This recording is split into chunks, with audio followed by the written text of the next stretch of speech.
कि मैं ये जो कह रहा था ना परिवार में, ये मैं आपको एक गहरी बात कहना चाहता हूं, मुझे याद आ गई तो मैं कह दूं कि एक बार मैं एक बड़े संत से बहस कर रहा था। अब उनका नाम नहीं बताऊंगा मैं आपको, क्योंकि उसके दूसरे कारण। तो मैं उनसे बहस कर रहा था, बहस इस बात पे कि आप कहते हो मोक्ष है, मोक्ष है, मोक्ष है, आप मुझे मोक्ष ले जा सकते हैं क्या? तो उन्होंने मुझे कहा कि कोई दुनिया का दूसरा आदमी दूसरे को मोक्ष नहीं ले जा सकता, माने मैं तुमको मोक्ष नहीं ले जा सकता, तुम चाहो तो खुद मोक्ष जा सकते हो। तो मैंने कहा ये तो सब साधु संत कहते हैं कि मेरे पास आओ, गंदा ताबीज बनवाओ, मैं तुम्हें मोक्ष ले जाता हूं। इतने 1000 की गुरु दक्षिणा दे दो, इतने लाख की गुरु दक्षिणा दे दो, एक गंडा बांधता हूं, एक ताबीज बांधता हूं, चलो मोक्ष में मिलेगा। तो उन्होंने कहा ये सब पाखंडी है, कोई साधु संत नहीं है, ये सब आध्यात्मिक उद्योगपति है। कोई भी आदमी जो ये कहता है आपसे कि मैं आपको मोक्ष ले जा सकता हूं, आप जान लो कि उससे बड़ा पाखंडी दुनिया में कोई नहीं। और बहुत सारे ऐसे पाखंडी लोगों ने समाज का बहुत दुरुपयोग किया है, बहुत नुकसान भी किया है। कोई भी आपसे ये कहता है, कितना भी ऊंचे पद पर बैठा हुआ हो, वो अगर कहे कि मैं आपको मोक्ष ले जा सकता हूं, ये दुनिया का सबसे बड़ा पाखंडी आदमी है जो ये कह रहा। कारण उसका क्या है? दुनिया में कोई व्यक्ति खुद तो मोक्ष जा सकता है, लेकिन दूसरे को नहीं ले जा सकता। अब एक दिन क्या हुआ कि जो संत से मैंने ये बात कही तो उन्होंने कहा तुम्हारी कोई जिज्ञासा है मोक्ष के प्रति? मैंने कहा मेरी बहुत जिज्ञासा है। तो कहने लगे तुम क्या सीखना चाहते हो? क्या? मैंने कहा मैं ये जानना चाहता हूं कि मोक्ष किसको होता है, किसको नहीं होता। तो उनका अच्छा कैसा करो, वेद पढ़ लो। तो मैंने कहा पूरे वेद पढ़ूंगा तो तकलीफ है, इतना समय कम है। तो उन्होंने कहा अच्छा मैं तुमको कुछ हिस्से वेद के बता देता हूं, तुम पढ़ लो। तो मैंने फिर कुछ पढ़ा, उनके सानिध्य में रह के संस्कृत थोड़ा बहुत सीख के फिर पढ़ा। तब मेरे समझ में आया एक बहुत सुंदर बात हमारे वेदों में कही गई है, जो त्रिविध दुखों से मुक्त हो जाए और दूसरे को दुखों से मुक्त कराए वही मोक्ष जाता है। अब त्रिविध दुख क्या है? दैहिक, दैविक और भौतिक। दैहिक दुख माने शरीर का दुख, माने आप बीमार हैं, लाचार हैं, अपंग हैं, बेकार हैं वगैरह, ये सब दैहिक दुख। दैविक दुख माने भूकंप आ गया, अकाल पड़ गया, धरती फट गई, दावानल हो गया, ये दैविक दुख। और तीसरा भौतिक। भौतिक दुख माने गरीबी आ गई, भूखमरी आ गई, भूख से मरना पड़ रहा है, बिना कपड़े हम ठंड में ठिठुर रहे हैं, मर रहे हैं, ये भौतिक दुख। तो 3 दुख माने गए हैं दुनिया में, दैहिक, दैविक और भौतिक। तो जो व्यक्ति इन 3 दुखों से मुक्त हो जाए और दूसरे को मुक्त करवाने का काम करे वही मोक्ष जाने का अधिकारी है। अब आप उसमें बताओ कहां गंदा, कहां ताबीज और कौन सा आपको ये करना, बताओ मुझे। और ये एक ऐसी बात है जिस पर मैंने हिंदुस्तान के कई साधु संतों से बहस की है। मैं उनसे कहता हूं कि आप बोलो आप इससे सहमत हो कि नहीं? तो कहते हैं हाँ बात तो सही है, क्योंकि इसको नकारेगा कौन? क्योंकि ये मेरी बात नहीं है, हजारों साल पहले कही हुई, वेदों में लिखी हुई ऋषि मुनियों की बात है। उपनिषदों में भी इस पर कई किस्से हैं, पुराणों में तो कई लोगों ने उसको अपने तरीके से व्याख्यायित किया। तो ये तो सत्य है। और हमारे यहां हिंदुस्तान में क्या होता है ना, सत्य हमेशा सनातन होता है। कलयुग भले आ जाए, द्वापर भले आ जाए, त्रेता भले आ जाए, सतयुग भले आ जाए, कृतयुग भले आ जाए, लेकिन सत्य तो सनातन है। सतयुग में भी वही है, द्वापर में भी वही है, त्रेता में भी वही है, कलयुग में भी वही है, कृतयुग में भी वही है। सत्य सनातन है हमारे यहां, सत्य कभी बदलता नहीं। तो ये सत्य है कि जो त्रिविध दुखों से मुक्त हो जाए और दूसरों को मुक्त कराए वही मोक्ष जाने का अधिकारी है। ये बात मेरे समझ में अभी आई है। तो अब कोई मुझे ये कहता है कि राजू भाई आप ये आजादी बचाओ आंदोलन क्यों चलाते हो? तो मैं कहता हूं मोक्ष जाने के लिए चलाता हूं। मैंने तो अब ये जवाब देना शुरू कर दिया।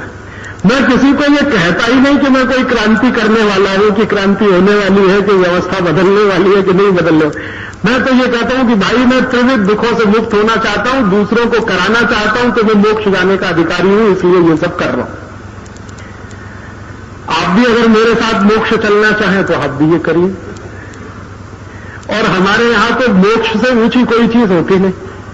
हम कहते हैं ना ये जन्म जन्मांतर के दुखों से छूटना है, ये बार बार जन्म लेना, बार बार आना, फिर जन्म लेना, फिर आना, फिर जाना, ये काय को चक्कर चलाना। मोक्ष ही ले लो ना, हमेशा के लिए खत्म किस्सा। तो मोक्ष आप चलो, मैं भी चलूं, पूरा देश चले, तो इसका एक ही शर्त है कि आप त्रिविध दुखों से मुक्त हो जाओ और दूसरे को कराओ। तो आप दैहिक दुख से मुक्त हो जाओ। दैहिक दुख माने आपके शरीर में कोई कष्ट न रहे, तो आप संपूर्ण स्वस्थ रहो। दूसरा, दैहिक दुखों से मुक्त हो जाओ माने कहीं भूकंप आ गया, धरती कंप आ गया, भूचाल आ गया और उसमें आप फंस गए हैं, तो उस दुख से मुक्त हो और दूसरे को भी करा दो। कोई भूकंप में मर गया है, कोई भूकंप में फंस गया, उसकी मदद कर दो, वो भी दुख से बाहर आ जाए। और भौतिक दुख से माने गरीबी, भूखमरी, बेकारी से आप दूर हो जाओ और दूसरे को भी दूर कराओ। तो ये 3 काम आप करो, 3 काम मैं करता हूं, हम दोनों मोक्ष चलेंगे, पूरे हिंदुस्तान का 105 करोड़ का मोक्ष हो जाए। अब अगर आपको ये बात समझ में आती है कि मोक्ष जाने का ये रास्ता है, तो आपको वही करना पड़ेगा जो मैं कर रहा हूं।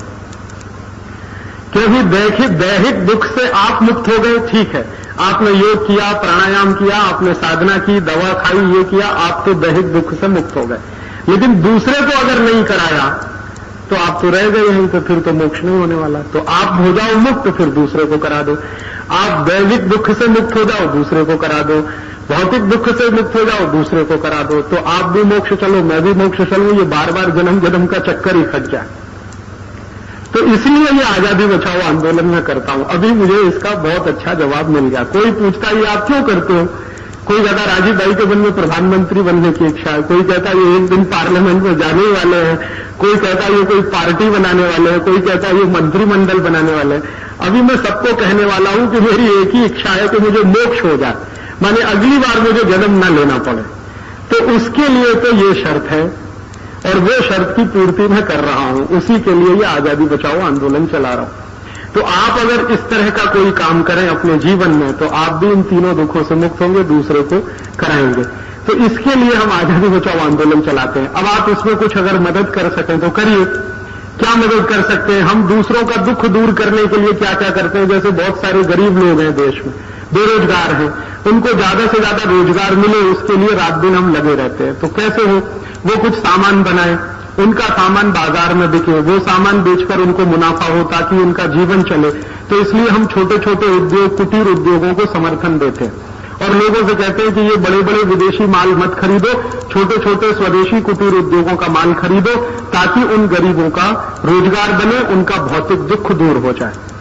इसी तरह से दैविक दुख दूर करने के लिए अभी जब भूकंप आया, आपने शायद सुना होगा, भयंकर भूकंप आया गुजरात में, तो हम सब आजादी बचाओ आंदोलन के कार्यकर्ता 3 महीने अपना सारा काम धाम छोड़कर वहां गए।